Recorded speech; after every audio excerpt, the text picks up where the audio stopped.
You know that little heart-sinking moment when an app you rely on suddenly throws up a shutdown notice? Imagine that happening with Zelle. Well, the news is out. As of May 1st, 2025, the standalone Zelle mobile app is gone. Yeah, but hold on. Before you panic thinking your quick Zelle transfers are vanishing, this isn't a total disappearance. It's more like a strategic realignment. Zelle's being folded back into the bank apps, where it actually started. It's a pretty significant move for a platform that handles, well, tons of money. Exactly. So for you, our listeners, our mission on this deep dive is to figure out the real story. Like, why would a popular app, one with millions of users, just get sunsetted? And maybe more importantly, what does this mean for you and how you handle your digital payments? Right. And to get that, we kind of need to look at Zelle's roots.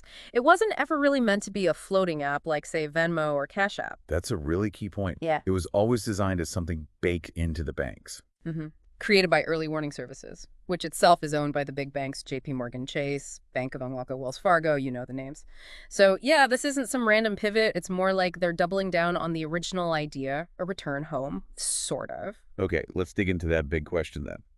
Why pull the plug on a standalone app that, well, people were clearly using? It feels kind of abrupt, doesn't it? It does seem that way on the surface, but the main reason Zelle's putting forward is control and security. Basically, trying to boost security for you, the user. Their official line is that by making everyone use Zelle through their bank's secure app, they can, clamp down on fraud and scams. Ah, fraud. That's been a growing issue, hasn't it, on lots of these platforms? Definitely. And it seems the standalone app was maybe more vulnerable, or at least perceived that way. So the thinking is your bank app already has all these security layers, logins, maybe multi-factor authentication, monitoring. Right, stuff you're already used to. Exactly. So by integrating Zelle there, they argue it automatically makes the whole process safer. It leverages the bank's existing security infrastructure. Okay, but couldn't they have just, like, thrown more money at securing the standalone app itself? Why was integration the answer? That's a fair question. And they probably could have invested more. But integrating has other benefits for them. Banks live in this super regulated world, right? They've got compliance, established security protocols. It's heavy-duty stuff. By putting Zelle inside that environment, they can tap into all those existing systems. Think about authentication, fraud detection. It's already built and running at the bank level. It's probably more comprehensive and maybe cheaper in the long run than trying to build and maintain a totally separate, equally secure system just for the Zelle app. Okay, that makes sense. So they're kind of piggybacking on the bank's security setup. hmm So strategically, how does this help Zelle overall? Well, strategically, this move lets Zelle really emphasize its main selling point, being the bank-grade way to send money digitally. Unlike other apps that operate totally outside the traditional banking world. Right, they're leaning into the trust factor of banks. Exactly. By planting themselves firmly inside that trusted space, they're reinforcing that message of reliability, security, leveraging the trust people, well, many people still have in their banks. They're saying, we're the solid, dependable choice because we're part of your bank. They actually put out a statement about this, didn't they? Yeah, they did. Their official message pointed out that, quote, most people already use Zelle through their bank app. So they're framing it as simplifying things, strengthening the core experience by consolidating. Basically saying the standalone app was becoming redundant for most users anyway. Pretty much. They're betting that the convenience and, the feeling of better security inside your bank app will outweigh the hassle for the folks who did mainly use the standalone one. Okay, let's shift gears a bit. Let's talk about the wider context. This whole peer-to-peer payment world has been super competitive since Zelle jumped in back in 2017. What was it like back then? Oh, yeah, definitely competitive. Back in 2017, you had Venmo and PayPal really dominating, especially with younger folks. They had the social feeds, the emojis. It was a whole different vibe. Right, paying your friend for pizza became kind of public. Exactly. And Zelle came in as the bank's answer. Their angle was speed and directness money straight from one bank account to another. No middleman holding the balance, no separate app account needed. And they clearly succeeded in getting people to use it. I mean, Zelle feels almost like a verb now, like just Zelle me the money. Oh, absolutely. The numbers are staggering. In 2023, Zelle processed over $800 billion in payments. Wow, 800 billion, that's And huge. it's massive. So, yeah, they are definitely a major force in how Americans move money around digitally, not some small niche thing. But like we said, their whole style was different. Venmo, Cash App, They leaned into the social stuff, tipping creators, all that. Zelle just didn't. Why that path? It seems like a very conscious choice from the beginning. They focused purely on the utility, getting money from A to B. Fast, efficient, no frills. They deliberately avoided the social network aspect, the public feeds, the emojis. Keep it clean, keep it simple. Yep. It was all about the transaction itself. Seamless, direct, bank-to-bank transfers. So killing the standalone app now feels like they're really cementing that identity, doesn't it? They're not chasing the cool factor. Exactly. It's a very clear statement. They're saying, our priority is reliability, security, that bank-grade promise, not the flashy features or the social engagement that competitors focus on. It draws a pretty clear line in the sand about who they are in this payments war. Okay, so let's bring it back to you, the listener. If you were one of those people using the standalone Zelle app, what are the practical things you need to know right now? Okay, yeah, most important thing. You can still send and receive money with Zelle. The service isn't dead. Phew.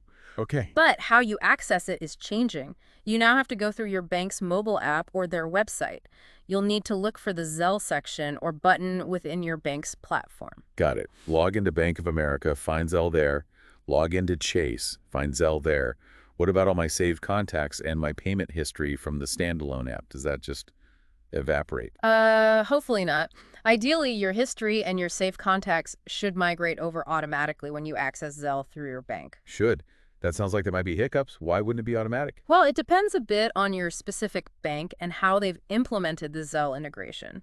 Different banks might have slightly different systems for managing that data transfer. So while Zelle provides the framework, the actual migration is handled bank by bank. Ah, okay. So there could be cases where maybe you need to re-add a contact or something. It's possible. Less likely for major banks, probably. But yeah, there's a chance you might need to double-check things or maybe re-verify some info depending on your institution. So the main action item for anyone who used the standalone app is check your bank app. Pretty much. First, make sure your bank's app is updated. Then log in, find the Zelle feature, and just take a quick look. Are your usual contacts there? Does everything look right? It's like a little bit of digital spring cleaning just to make sure everything's smooth for your next transfer. Okay. But the really good stuff about Zelle, generally no fees, fast transfers, no weird hidden costs, those core benefits are still there, right? Yes, absolutely. Those key advantages are still the heart of Zelle. The basic function hasn't changed. It's just the doorway you use to access it is different. Now it's through your bank's hopefully more secure front door. You still get that quick, typically fee-free transfer just within your bank system. All right. So stepping back again for the bigger picture, this isn't just about one app disappearing. It feels like a bigger strategic play by the banks, doesn't it? Yeah, if you zoom out, retiring the standalone app looks like more than just tidying up. It really signals a strategic move by the big traditional banks to kind of pull this popular fintech function back into their own territory, reasserting their control and relevance. It's like they let Zelle run free for a bit, saw how popular it got, and now they're bringing it back into the fold, under their roof. That's a good way to put it.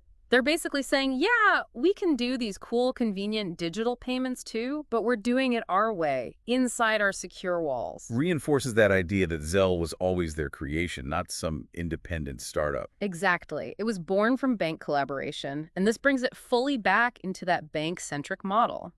They're leaning hard on the trust and security associated, rightly or wrongly, with established banks. It underlines Zelle's identity as reliable, maybe a bit boring, but solid. Built for trust, not trends. You used that analogy earlier, Zelle retreating to its natural environment in the banking system.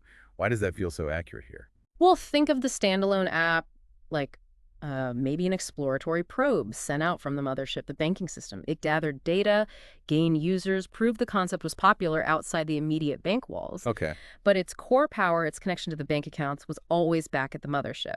So by folding the app, they're bringing that function back to its origin, its most efficient and secure operating base from their point of view. It'll probably feel less like a distinct thing and more just part of banking, working quietly behind the scenes when you hit send with Zelle in your bank app. A return to its roots, focusing on being a core banking function. Less flash, more substance. Precisely. Okay, that really clarifies the why and the what's. Mm-hmm. So as we wrap up this deep dive for our listeners, what's the big takeaway, the final thought to chew on as they navigate this Zelle change? I think the really interesting thing to consider is What this move tells us about the ongoing tug of war between traditional banks and fintech innovators.